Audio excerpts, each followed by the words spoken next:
નમસ્કાર. ધોરણ 6 સામાજિક વિજ્ઞાન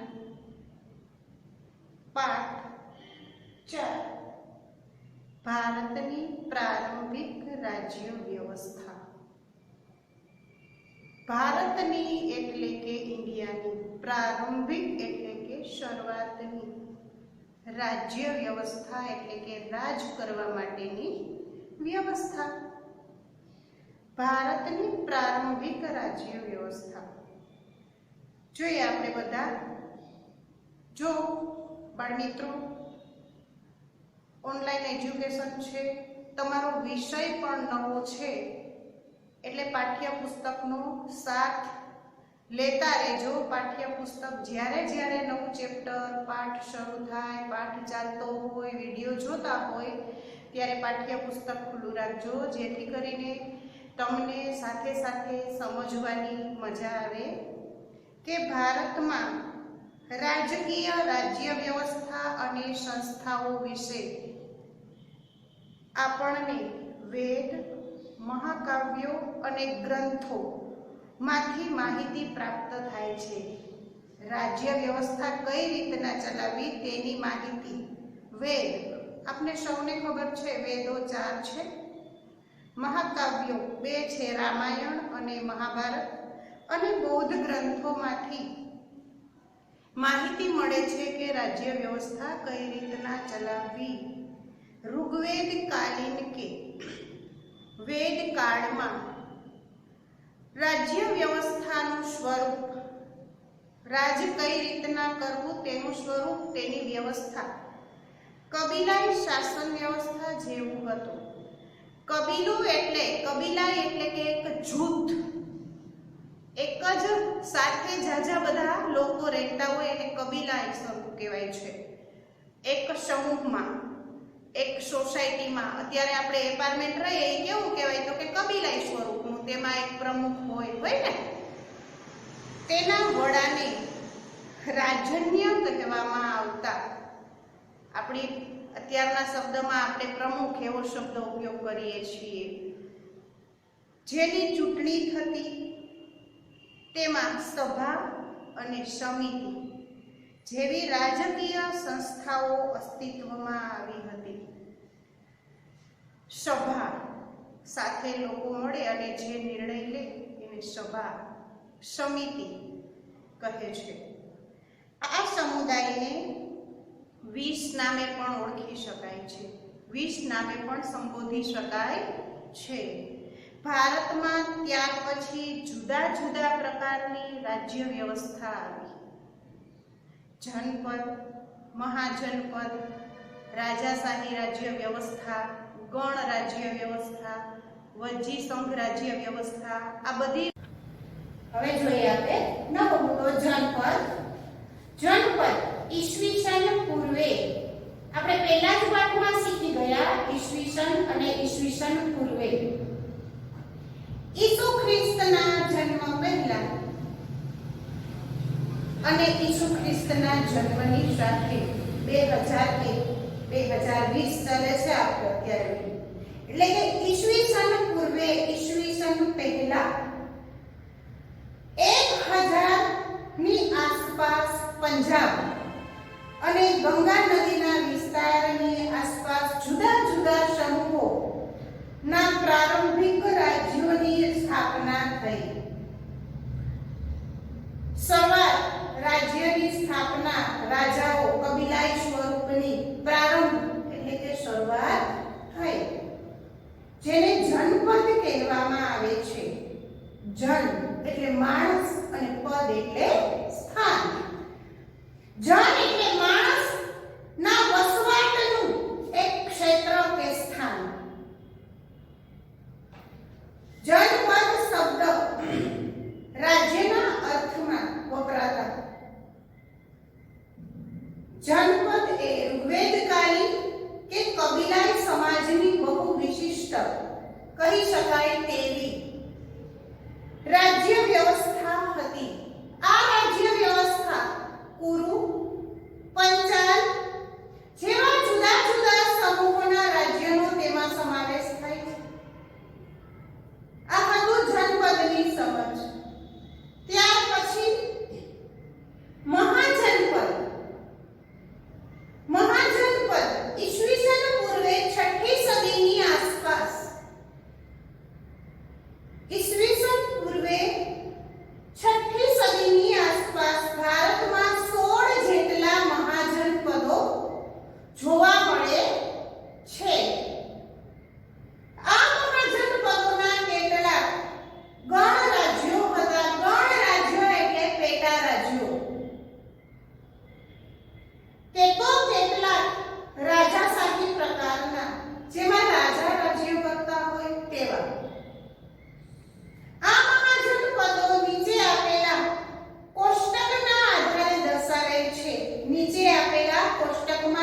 દર્શાવેલા છે. જે આપણે 16 મહાજનપદો, તેના મહાજનપદ, તેની રાજધાની અને હાલમાં તે ક્યાં છે તેની સમજ મેળવીએ. તે મહાજનપદ બધાનું પાઠ્યપુસ્તક ખુલ્લું હશે. પાના નંબર 17 ઉપર સરસ મજાનું કોષ્ટક દ્વારા આપણે સમજ આપેલી છે કે મહાજનપદ, રાજધાની અને તેનું વર્તમાન સ્થાન. હાલમાં આપણે તેને કયા નામથી ઓળખીએ છીએ? અંગ મહાજનપદ છે, તેની રાજધાની છે ચંપા અને હાલમાં તે પૂર્વ બિહારમાં તેનું સ્થાન છે.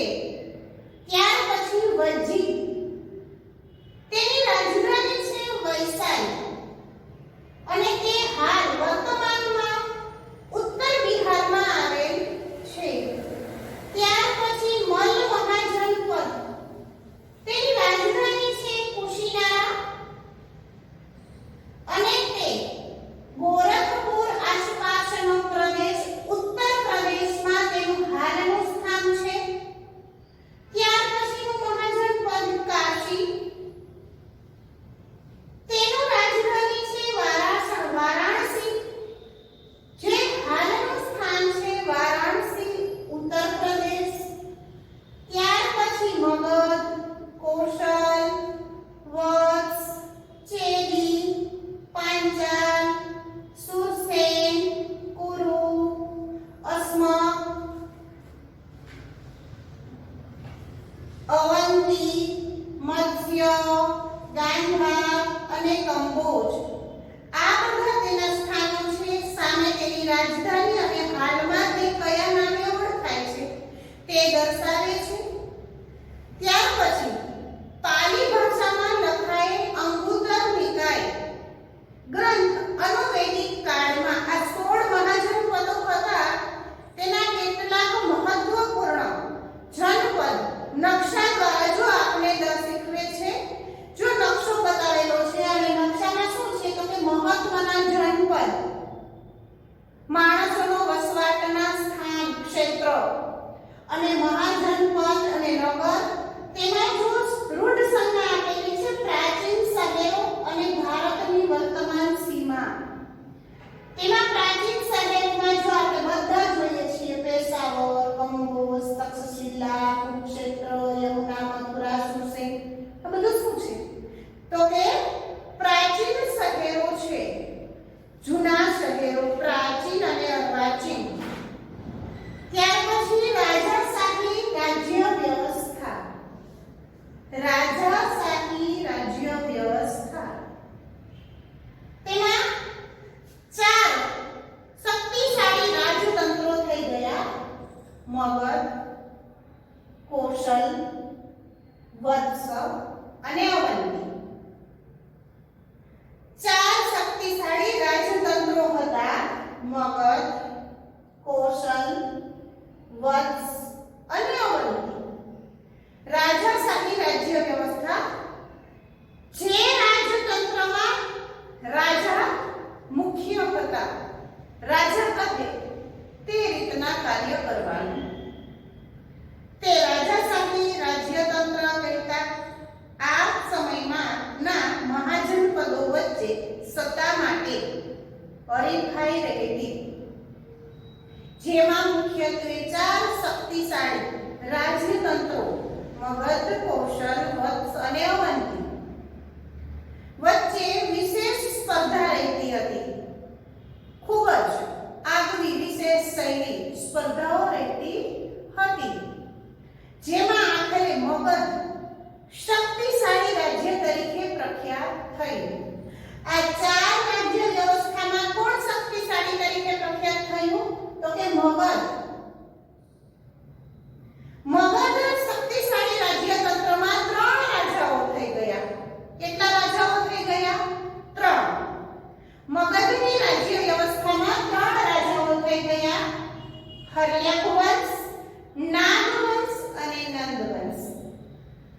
હર્યક વંશ, નાગવંશ અને નંદવંશ. જોઈએ આપણે મગધ.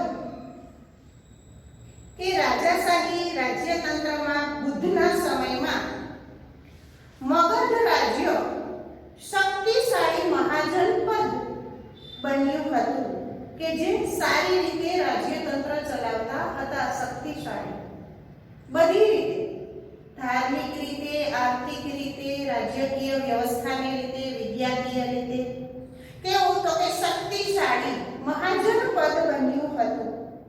મગધના 3 મજબૂત વંશોએ શાસન કર્યું. તેમાં પ્રથમ હર્યક વંશ. આ વંશના સ્થાપક બિંબિસાર નામનો રાજા હતો. મગધની રાજધાની તરીકે રાજગૃહ ગિરિવર, જે ગંગા અને સોણ નદીના કિનારે આવેલું હતું. તેના પછી તેનો પુત્ર, તેનો દીકરો અજાતશત્રુ શાસન પર આવ્યો. તેને પાટલીપુત્ર પટનાને રાજધાનીનું સ્થાન બનાવ્યું હતું. પણ તે વજ્જીસંઘ સાથે યુદ્ધ કરી લીછવીઓને હરાવ્યા હતા અને તેણે મગધનો રાજ્ય વિસ્તાર કર્યો હતો. આપણે આગળ જોઈશું વજ્જીસંઘનો મુદ્દો. હર્યક વંશ પછી, હર્યક વંશમાં કોણ હતું સ્થાપક? તો કે બિંબિસાર. તેના પછી તેનો દીકરો અજાતશત્રુ. અને હવે જોઈએ નાગવંશ. કોને જોઈએ છીએ? નાગવંશ. હર્યક વંશ બાદ નાગવંશ સત્તા પર આવ્યો, જેમાં શિશુનાગ નામના બૌદ્ધ ધર્મ સાથે સંકળાયેલા રાજાનો સમાવેશ થાય છે. હિન્દુ બૌદ્ધ ધર્મ, હિન્દુ ધર્મ આપણે સૌ જાણીએ છીએ. હવે જોઈએ એ રાજાના સમાવેશ પછી નંદવંશ. કયું જોઈએ? નંદવંશ. મહાપદ્મનંદ દ્વારા સ્થાપિત નંદવંશ સૌથી શક્તિશાળી વંશ હતો. મહાપદ્મનંદ ભારતનો સૌપ્રથમ સામ્રાજ્ય નિર્માતા ગણાય છે કે જેણે સામ્રાજ્યનું નિર્માણ કર્યું હતું. તેના સમયમાં મગધ ભારતનું સૌથી શક્તિશાળી રાજ્ય બની ચૂક્યું હતું. સિકંદરના ભારત પરના આક્રમણ સમયે મગધ પર નંદવંશનો ધનનંદન નામનો રાજા શાસન કરતો હતો. આ હતી મગધ. જે 4 રાજ્યો હતા શક્તિશાળી રાજ તંત્રોમાં, મગધ, કૌશલ, વત્સ, અવંતી, એમાં આપણે મગધને સમજ્યા. મગધના સમયમાં 3 રાજા હતા: હર્યક વંશ, નાગવંશ અને નંદવંશ. ત્યાર પછી જોઈએ આપણે ગણ રાજ્ય. ગણ રાજ્ય.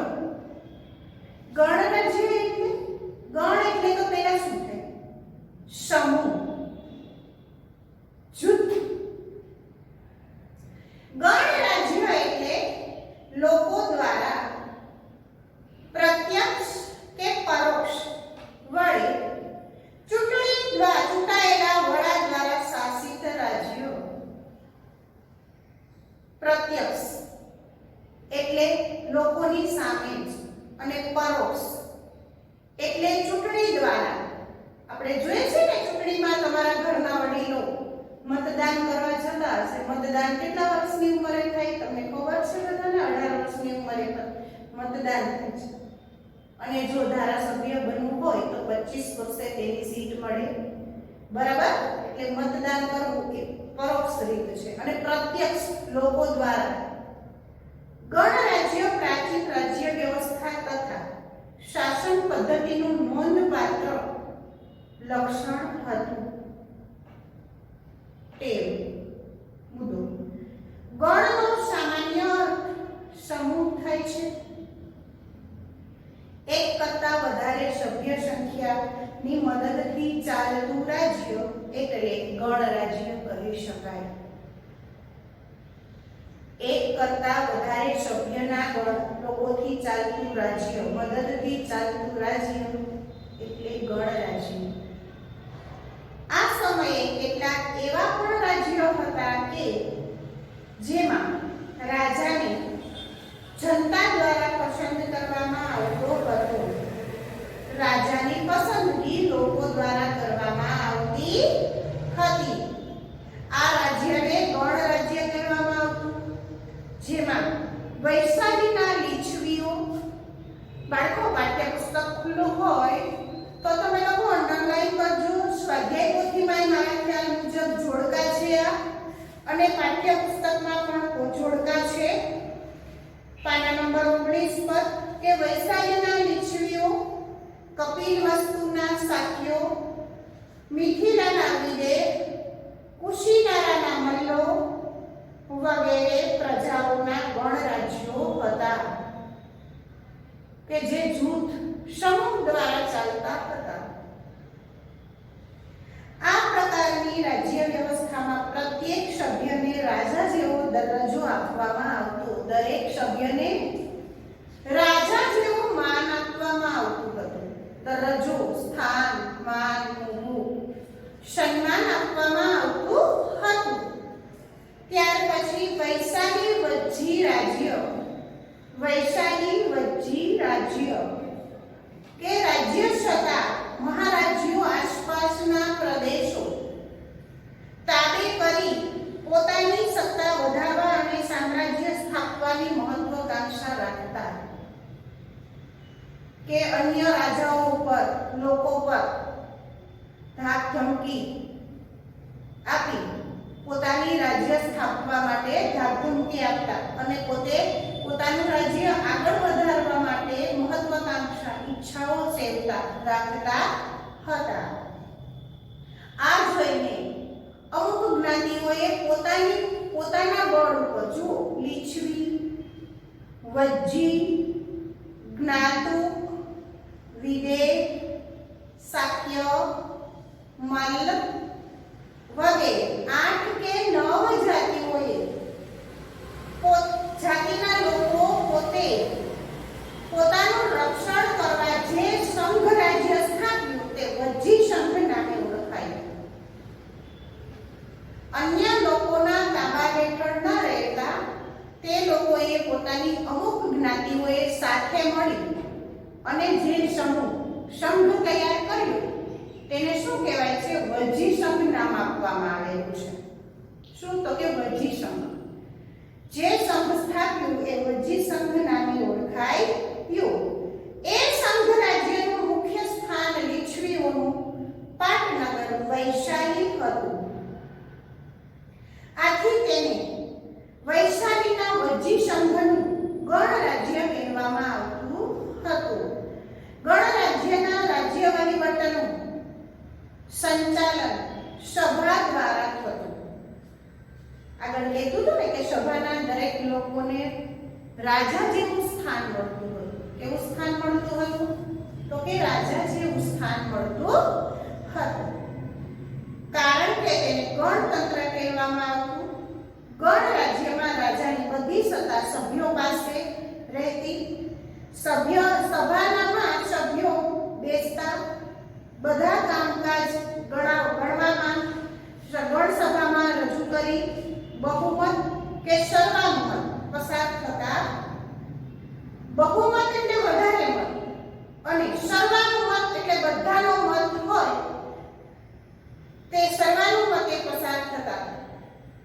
કોઈ પણ વસ્તુના નિયમોનું કે જ્યારે નિર્ણય કરવાનો હોય બહુમત, જે લોકોનો ખૂબ મત હોય તે બહુમત, અને સર્વાનુમત એટલે કે બધાના મત મુજબ બધાનો મત એક થાય સર્વાનુમત, તે નિયમને પસાર કરતા, નિયમને યોગ્ય રીતે માનતા હતા. બહુમત. જ્યાં સભા ભરાતી તે જગ્યાને સંથાગાર તરીકે ઓળખાતી. નગર સભા કે સંથાગાર તરીકે ઓળખવામાં આવતું. ગણ રાજ્યની સભામાં સભ્ય તરીકે વૃદ્ધ તેમજ યુવાનોની પસંદગી થતી. ગણ રાજ્યો રાજ્ય વહીવટ માટે પોતાની પ્રમુખ પસંદ કરતા હતા, જેની પસંદગી ચૂંટણી કરીને કરવામાં આવતી. ગણ રાજ્યમાં પ્રત્યેક સભ્યને રાજા ગણવામાં આવતો. દરેક સભ્યને રાજા જેવું જ માન આપવામાં આવતું હતું. ગણરાજ્યોની પોતાની એક સભા હતી, જેમાં વહીવટ, સંરક્ષણ, યુદ્ધ, સંધિ જેવા ઘણા મહત્વના પ્રશ્નો ઉપર ચર્ચા થતી હતી. જે વસ્તુનો નિર્ણય લેવાનો હોય તેની ચર્ચા થતી હતી. ઊંડાણપૂર્વક નાની બાબતોનું ધ્યાન રાખીને પછી નિર્ણય લેવામાં આવતો. આ બધી બાબતો ઉપર ઊંડાણથી નિર્ણય વિચાર વિમર્શ કરી અને નિર્ણય લેવામાં આવતો હતો.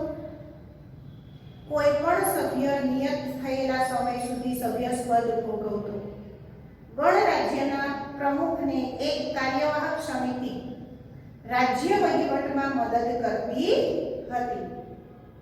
આપણે બધા પણ જોઈએ છીએ કેબિનેટના અલગ અલગ મંત્રીઓ હોય છે ને, નાણાં મંત્રી હોય, શિક્ષણ મંત્રી હોય છે, વડાપ્રધાનની અંડરમાં ઘણા બધા કાર્ય કરતા હોય છે, જે રાજ્ય વહીવટનો કાર્યભાર સંભાળતા હોય. ત્યાર પછી ગણરાજ્ય સમયનું સમાજ જીવન અને રાજ્ય વ્યવસ્થા.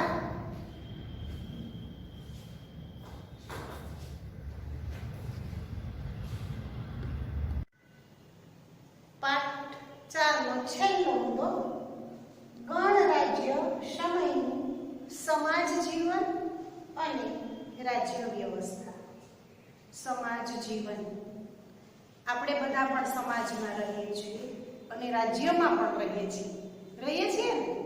લોકોનો ખોરાક, પોશાક, આહાર, બરાબર કે ગણરાજ્યનું સમાજ જીવન અને રાજ્ય વ્યવસ્થા. પુરાતત્વ શાસ્ત્રીઓના મતે, ઇતિહાસકારો, પુરાતત્વ શાસ્ત્રીઓના મતે આ સમયે લોકો સાદા ઘરોમાં રહેતા હતા. પશુપાલન પ્રવૃત્તિ સાથે સંકળાયેલા હતા, એટલે કે જોડાયેલા હતા. પશુપાલનથી તે માહિતગાર હતા, પશુપાલન કરતા હતા એમ. આ સમયે ઘઉં, ચોખા, જવ, શેરડી, તલ, સરસવ, કઠોળ જેવા પાકો થતા હતા. લોકો માટીના વાસણોનો ઉપયોગ વિશેષ પ્રમાણમાં કરતા હશે, કારણ કે પુરાતત્વ શાસ્ત્રીઓએ આવા કેટલાક વાસણો મોટા પ્રમાણમાં મળી આવ્યા હતા.